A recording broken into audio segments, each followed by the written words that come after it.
Hi, welcome to my channel Ruby Net Crochet Tejido and lesson number 4 on how to net. Today I'll be teaching you how to do the garter stitch.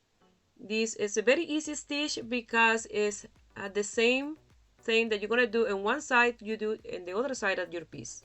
So if you decide to do a net stitch, you will net in the right side and net in the wrong side of your piece. And if you like better a purl stitch, you will purl in the right side and purl in the wrong side of your piece. After that, I'll be teaching you how to do the seed stitch and other beautiful stitch, very easy to do for a beginner. That way you guys can do some of my designs that I have in my channel. I try to do them as easy as I can for everybody to be able to do it. And also I want to teach you how to knit with circular needle, because I know some of you guys don't know how to knit with circular needle, and it's so easy. It's a little intimidating at the beginning, but it's so easy, and after you try it, you will fall in love with that type of knitting, because you're working in the round and you're doing the same stitch. If you do a knit stitch, you do the knit all the way around until you finish your hat. Very easy, and at the end you don't want to have any seams to sew. So I absolutely love doing my hat with circular needle, you can tell. I'm going to start by leaving a tail to cast on 20 stitches.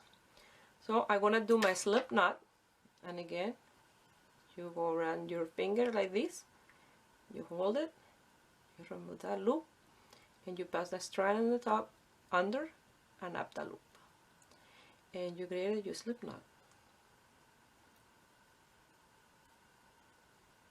I'm going to pass my needle through, and this is the tail, and this is the jar attached to the ball, and then I'm going to grab it here and pass my 2 fingers through here like this. This was what I teach in lesson number 1, how to cast on. So when you pull your yarn here, you see it's already crossing on top of this one, and then you're going to pass your needle through there, you wrap in that one, pass it through, remove your thumb, and with the thumb tie the stitch. And remember, nice and loose, not too tight. You don't want this to be too tight in here. And again, you have your yarn like this. You again come here, you pass it through there, wrap around that one, pass it through here, let go, and again. And like that, you're going to continue casting on your stitches. I recommend to cast on and remove from the needle and cast on again a few times, that way you get practice. So I'll continue casting on 20 stitches, and then I will meet you here.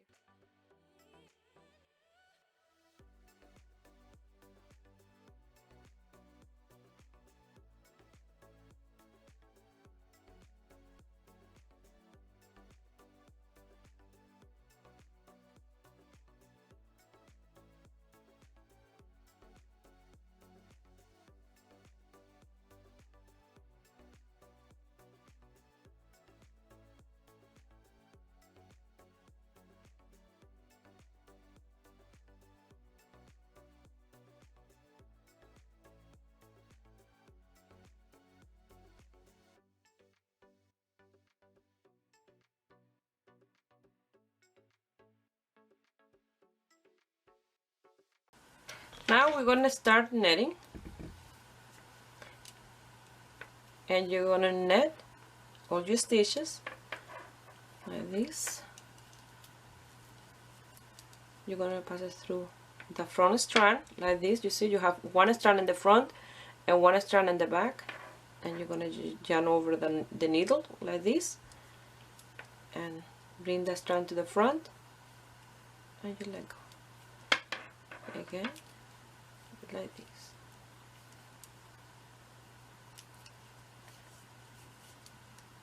So this is not going to be a huge long class, because it's the same in the right side and the wrong side, so it's very easy.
Once you finish that row, the second row is exactly the same. You're gonna net all your stitches. This is the best stitch to practice your net, and the same for the purls. You can do all the stitches in a purl stitch, back and forth, and then you can practice your purl stitch.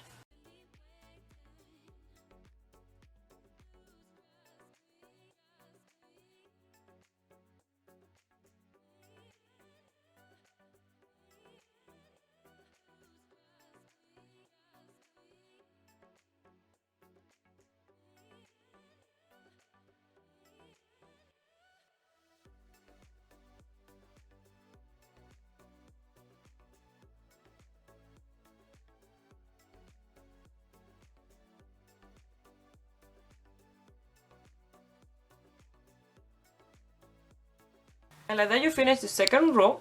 Now the third row is exactly the same, and I have a question from one of my followers, is why some people leave one stitch without working in the beginning, and it's because it's a border stitch. That way you don't get this stitch loose in here. You see that one. Usually I don't leave a border stitch because you usually sew, if it's for a sweater, you sew those two ends and you don't want to see it. But if you're doing a scarf, for example, if the scarf say cast on 30 stitches and you want to do a border stitch, you cast 32, one for the beginning and one for the end. So I will show you how you're going to do the border stitch in this row. So you're going to pass the first one like you're going to net, but you're going to pass it without working. And you go to the next one, and then you net the next one. And you see that just tied that stitch in there. And you're going to continue netting all the way to the end.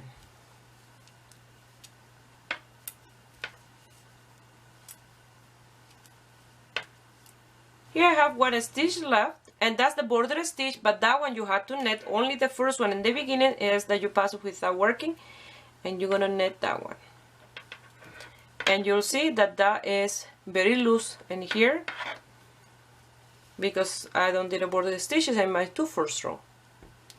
So now you're gonna do again, you're gonna pass this one without working, and you go to the next one and you net the next one, and that just tied that stitch in there. You see, I made it a short stitch and nice, and it's in really tighter work.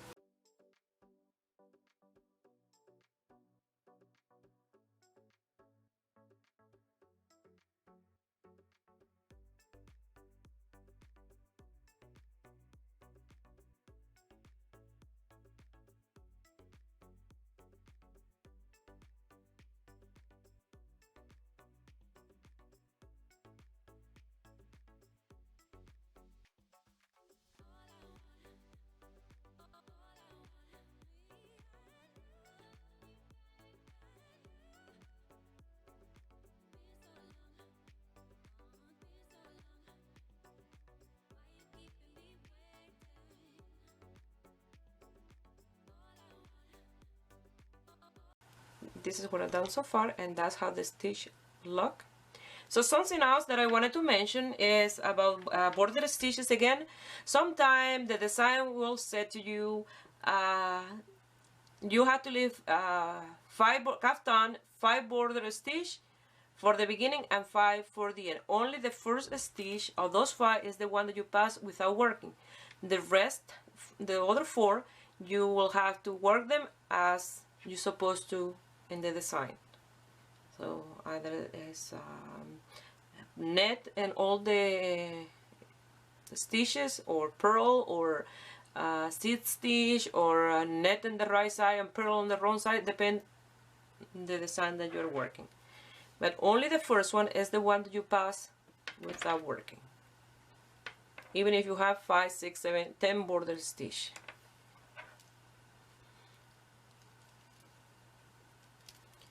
And you're going to continue with your work until the end. And I wanted to show you here, you see these 2 rows that I did here with no border stitches, you see that it's loose and open here, and these 2 are nice and close. Okay, so I'm gonna work for a few more rows, and I will show you how you're going to cast off your garter stitch.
Here I have my 11th row that I did 11 to show you the stitch.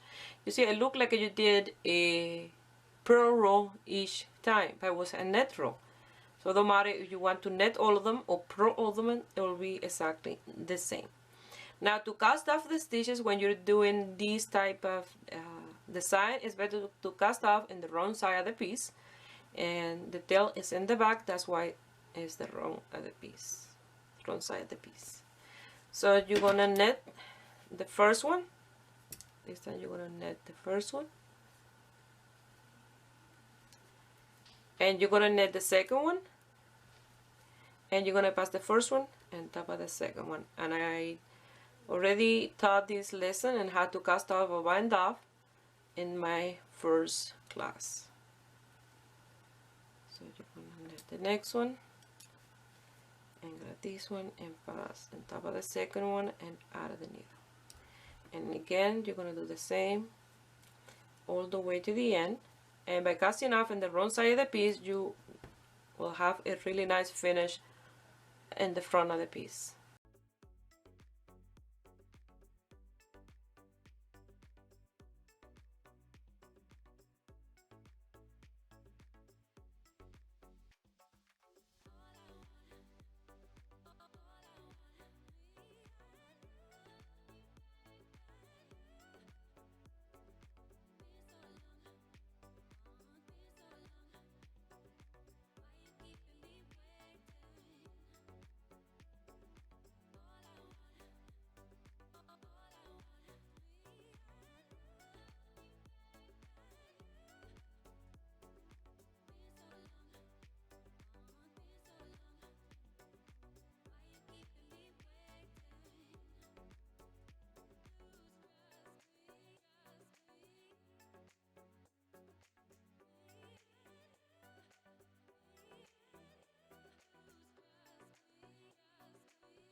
It will look like this once you finish your cast off. And you see, this is the right side of the piece because the tail is in the front.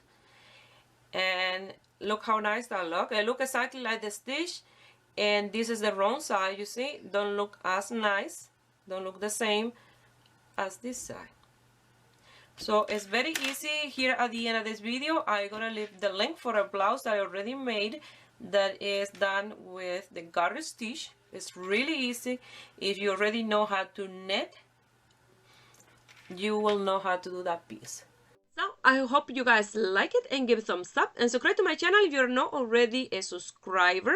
And if you make any of my design and you want to send me some pictures, you can do it through my Facebook page Ruby Net Crochet Tejido or my Instagram Ruby Net Crochet Tejido.